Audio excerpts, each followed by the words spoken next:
Hello, Silent Hill fans.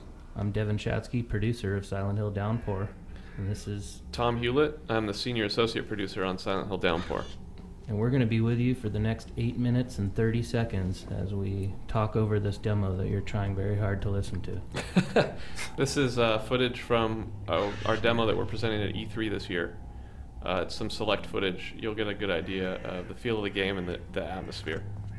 We'll try not to talk too much over it, but we'll chime in here and there as it goes along.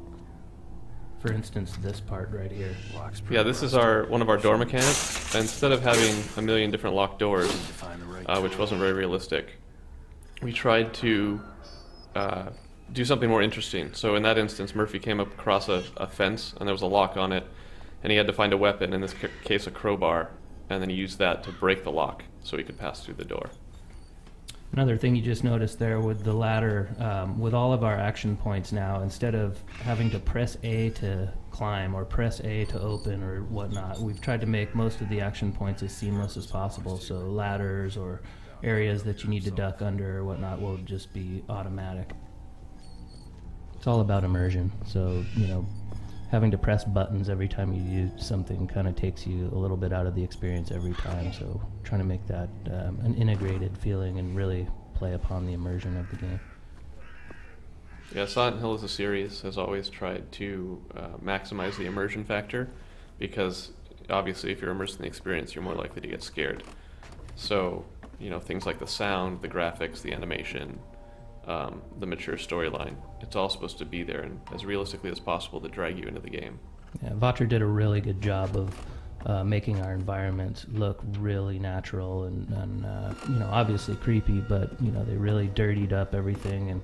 And the most impressive thing is how none of the environments really look similar from room to room or whatnot. So you're not going to get that cookie cutter experience of you walk into a room and you recognize the same textures on the walls that you did 4 rooms ago.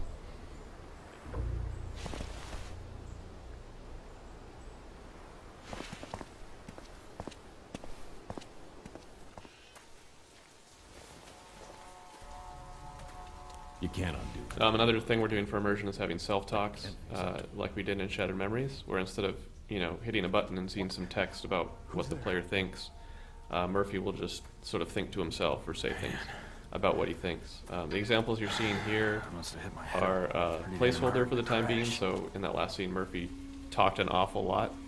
We're still balancing those so he doesn't sound like a crazy person or anything like that.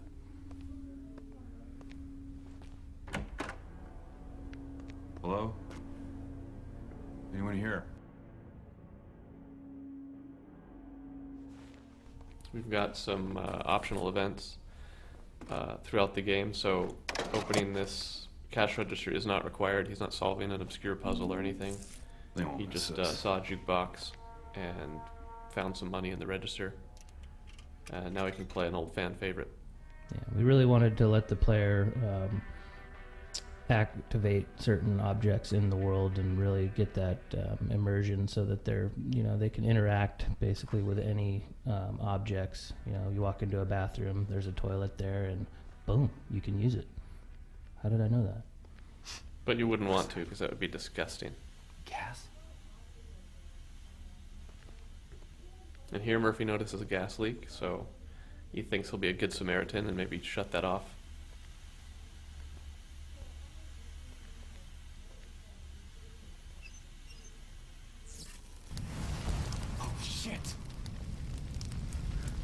But it's Silent Hill, so maybe that doesn't work out the way he was hoping.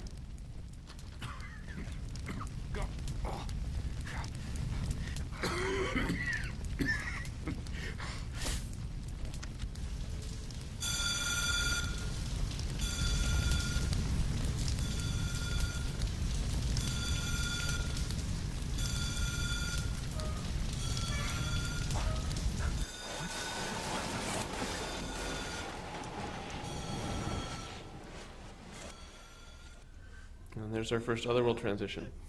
You'll notice it had a lot to do with the water coming from the ceiling, and it did not in any way resemble the movie or Homecoming. We just want to make sure people notice that. Sometimes they miss it. It also looked nothing like Alan Wake.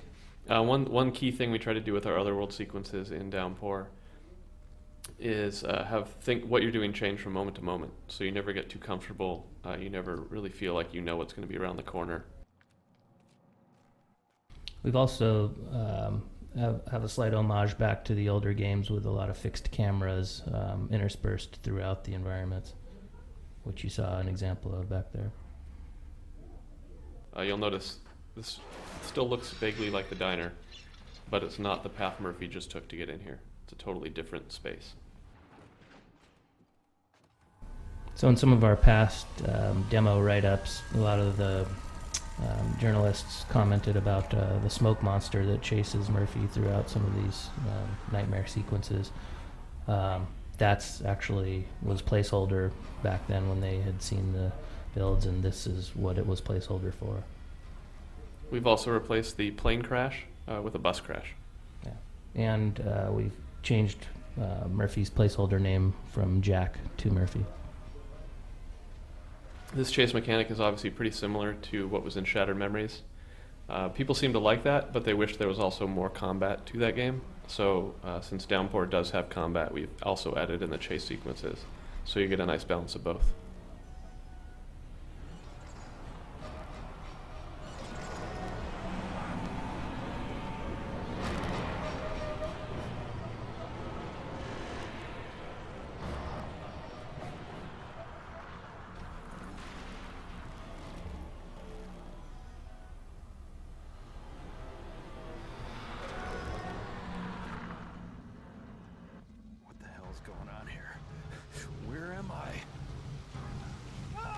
This is our homage to Goonies.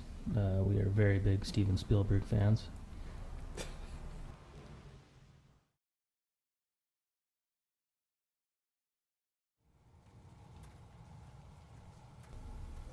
So what the...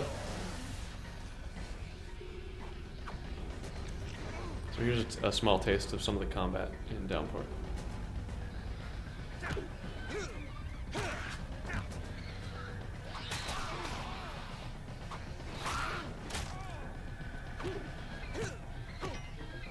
You notice Murphy's fighting with a crowbar here, but you can use objects strewn throughout the environments anywhere. So bottles, shovels, chairs, any object that you can find laying around is considered a weapon in Downpour.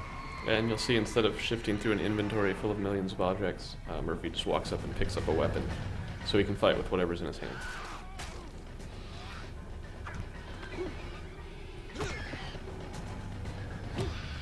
So we hope you enjoyed the demo. Stay tuned to the Silent Hill Facebook page for more updates, and we'll look forward to sending more information your way over the next few months.